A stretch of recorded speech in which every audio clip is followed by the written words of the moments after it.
Olha, eu não vou esconder. No momento que eu escrevi esse roteiro, estava muito animado, porque hoje a gente vai falar do Lenovo Yoga Slim 7X, o primeiro notebook com Snapdragon desse canal. Para quem não sabe, o universo de notebooks Windows está passando por uma transformação muito interessante nos últimos meses, que são as novas máquinas equipadas com processadores parecidos ao de celular, ou SoC para os mais íntimos. Para quem não tem ideia do que quer dizer essa sigla, fica por aqui, porque hoje eu vou te explicar qual o significado dela e como é usar um computador desse tipo para produtividade no dia a dia. Todas as fabricantes já estão oferecendo esse tipo de modelo no Brasil, e eles chegaram com muitas promessas: baixo consumo de energia, bom desempenho e leveza. E se no final você se interessar, tem link de compra aqui embaixo na descrição. Comprando por lá, você me ajuda a continuar produzindo e não paga nada mais por isso. Agora sim, chega de papo e bora pro vídeo.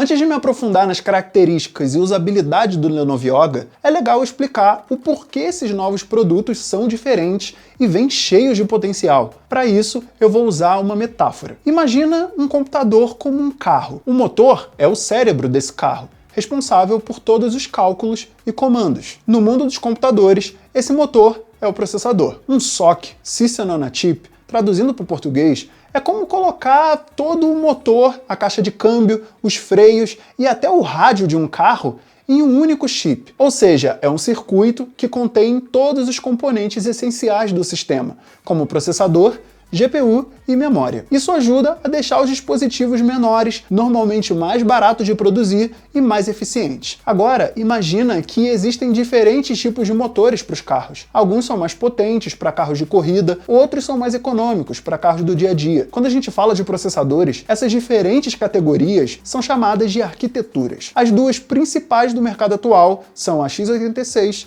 e a ARM. A arquitetura x86 é como os motores tradicionais de carros. Ela é robusta, poderosa e está presente em praticamente todos os computadores de mesa e notebooks atualmente. Ela é ideal para tarefas que exigem mais processamento, tipo edição de vídeo ou rodar jogos pesados. No entanto, esse tipo de processador consome mais energia e gera mais calor. Já a arquitetura ARM, seguindo a nossa metáfora dos carros, é tipo um motor híbrido. Ela é eficiente, compacta e ideal para dispositivos móveis como smartphones e tablets. Esses processadores, via de regra, ainda são mais fracos que o x86, mas consomem muito menos energia, o que permite que os dispositivos móveis tenham baterias com maior duração. E aqui eu estou falando de dispositivos móveis porque o mercado que mais usa esses processadores hoje é o de smartphones. Qualquer celular que você comprar no Brasil atualmente vai ter um processador ARM. Outra diferença considerável entre as arquiteturas x86 e ARM está no conjunto de instruções que elas entendem. É como se cada arquitetura falasse uma língua diferente. Os programas escritos para um tipo de processador não funcionam com os outros. Essa é a razão pela qual os aplicativos do Mac, lá em 2021, 2022, precisaram passar por uma portabilidade, depois que os computadores receberam o Apple M1. Agora, sabendo disso tudo que eu acabei de explicar, fica mais simples entender a relevância desse Lenovo Yoga no mercado brasileiro. Ele foi o primeiro notebook que chegou no Brasil com o novo Snapdragon X Elite, da mesma famosa fabricante de processadores para smartphones. Isso quer dizer que ele chega prometendo uma eficiência de bateria muito maior, com um desempenho bastante satisfatório. Mas se isso realmente acontece, eu vou te responder já já. Primeiro, vamos passar rapidinho pela construção desse cara,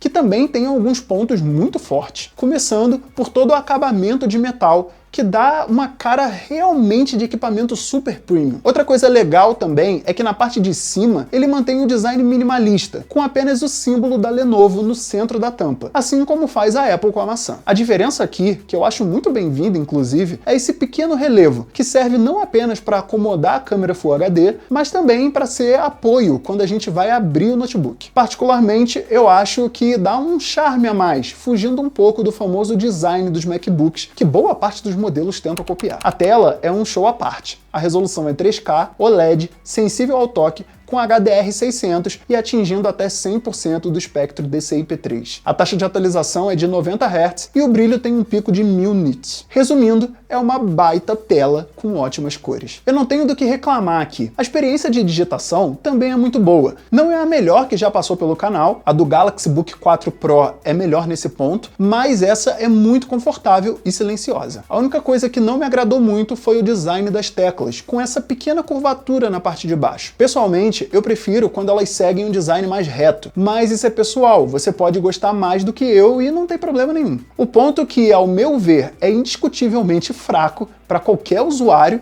são as entradas, já que por aqui temos apenas 3 USB-C. São todas Thunderbolt, possibilitando carregamento com o mesmo carregador de celular, o que é ótimo. Mas para deixar o notebook super fino, a Lenovo optou por tirar outras entradas úteis, como HDMI ou pelo menos uma USB-A 3.0. E aproveitando que eu falei de espessura, o Yoga Slim 7X tem 12,9 mm e apenas 1,28 kg. É muito compacto. Ótimo para colocar na mochila e não sofrer com peso no dia a dia. Continuando com as características físicas desse notebook, ele também traz 32 GB de memória soldada LPDDR5X de 8.448 MHz, ou seja, são memórias bem rápidas. Junto disso, tem 1 TB de SSD M2, que é expansível, já que ele tem uma entrada NVMe tipo 2230, que é o mesmo tipo de SSD pequenininho, que ficou muito popular depois do lançamento do Steam Deck. Ou seja, além do fato do processador ser atualizado, o notebook traz configurações de uma baita máquina. Mas vamos falar logo da experiência com ele, que eu acho que seja o motivo pelo qual você veio assistir esse vídeo. Antes, só não esquece de curtir o vídeo, se inscrever no canal e compartilhar. Também não esquece que, se você gostar, vai ter link de compra aqui embaixo na descrição. Não apenas para esse Lenovo Yoga, mas para outros modelos de notebooks com novos processadores ARM. Voltando para o Lenovo,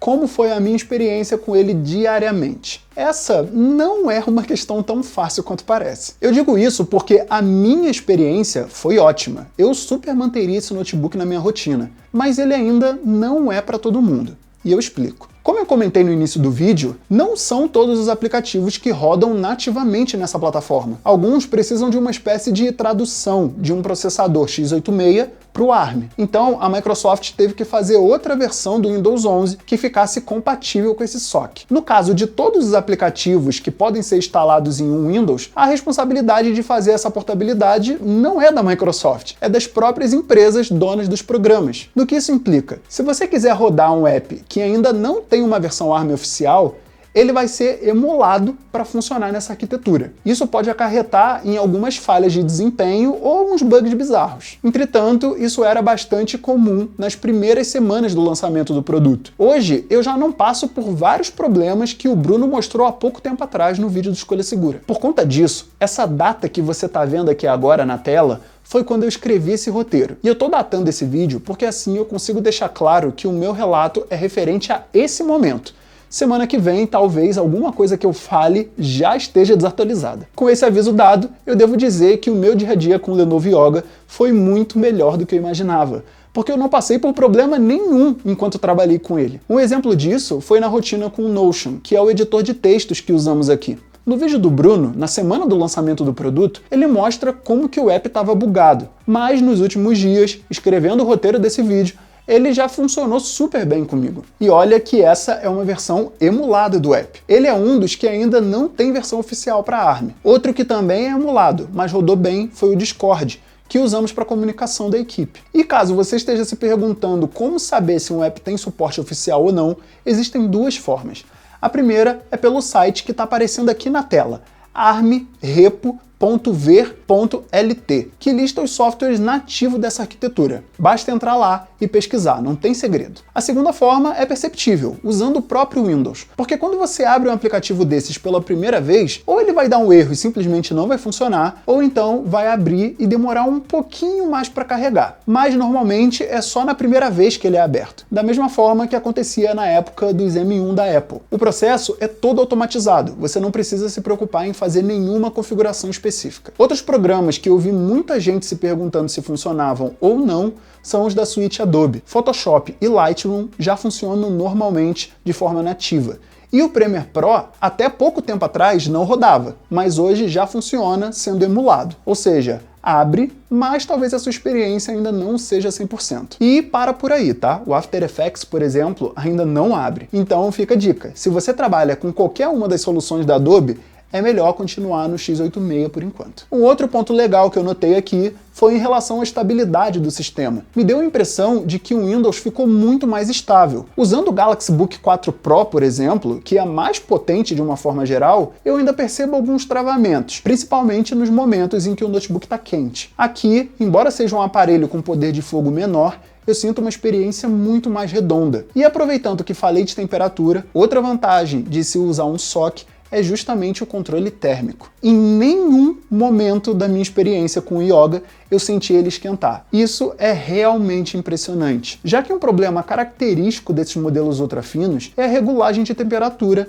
em tão pouco espaço. Aqui ele se manteve gelado durante toda a experiência, o que ajuda muito na conservação da bateria também. E falando dela, é onde eu acho que esses novos modelos têm potencial de revolucionar o mercado Windows. Com 75 Wh de capacidade, para você ter uma ideia, trabalhando o dia inteiro com o notebook, digitando no Notion, escutando uma música no Spotify e fazendo pesquisa na internet, eu terminei o dia com mais de 60% de bateria. Claro, sempre rolam algumas paradas durante o trabalho e tudo mais. Enfim, o uso foi moderado. Isso me faz acreditar que ele é capaz de chegar próximo das 15, 16 horas fora da tomada. Para fechar, eu quero deixar claro que, na minha opinião, essa bateria é o principal ponto forte do Lenovo Yoga Slim 7X, mais do que os pouquíssimos recursos de inteligência artificial que a Microsoft tenta vender. Aqui no canal eu já falei bastante de IA e eu sempre vejo as novidades de um jeito bem otimista, mas a verdade é que no momento que eu gravo esse vídeo, o Windows ainda tem pouquíssimas soluções de fato relevantes de IA. Na verdade, o lançamento de uma delas, o Recall, já foi até adiado. Então, para o vídeo de hoje, eu escolhi simplesmente não me aprofundar em IA, porque todos os apps atuais que usam recursos assim, tipo Photoshop, ainda fazem tudo com processamento via nuvem. Então, tanto faz como tanto fez esse cara ter 45 TOPS de poder de processamento. Em 2024, eu não acho que a sua escolha por pegar um notebook desse tipo deva ser por conta de inteligência artificial. Mas, no final das contas, o Lenovo Yoga Slim 7X realmente vale a pena? Olha, ele é um notebook que eu adorei usar na minha rotina, de verdade. A digitação é boa, leve, tela ótima, bom som e bateria, que é uma revolução quando a gente fala de Windows. E pelo menos para mim, não tive nenhum problema quanto à compatibilidade dos aplicativos que eu uso na minha rotina. Mas esse ponto fica como uma advertência. Você precisa checar a compatibilidade dos apps que você usa diariamente. Em relação ao preço, como estamos falando de um novo segmento de produto, tá salgado. Hoje, no site da Lenovo, ele tá saindo a R$ 10.560. Por esse valor, embora a minha experiência tenha sido ótima, eu diria para você esperar um pouco. Deixa mais modelos chegarem no Brasil, a tecnologia de fato se estabelecer e ter mais apps convertidos para o Windows com a arquitetura ARM. Atualmente, a Intel está se preparando para o lançamento dos seus novos processadores Lunar Lake, que são x86, só que também dentro de um SoC, prometendo uma autonomia de energia tão boa quanto esse Snapdragon X Elite. Enfim, dê tempo ao tempo. Tá sendo muito legal ver os notebooks Windows finalmente conseguindo passar um dia inteiro fora da tomada. E agora, com outra grande empresa entrando na concorrência, vamos acompanhar as mudanças que vem por aí. Mas comenta aqui embaixo o que você achou desse notebook. E a novidade da nova arquitetura ARM. Também curtiu o vídeo, se inscreve no canal e compartilha. Eu espero ter te ajudado, um grande abraço e até mais.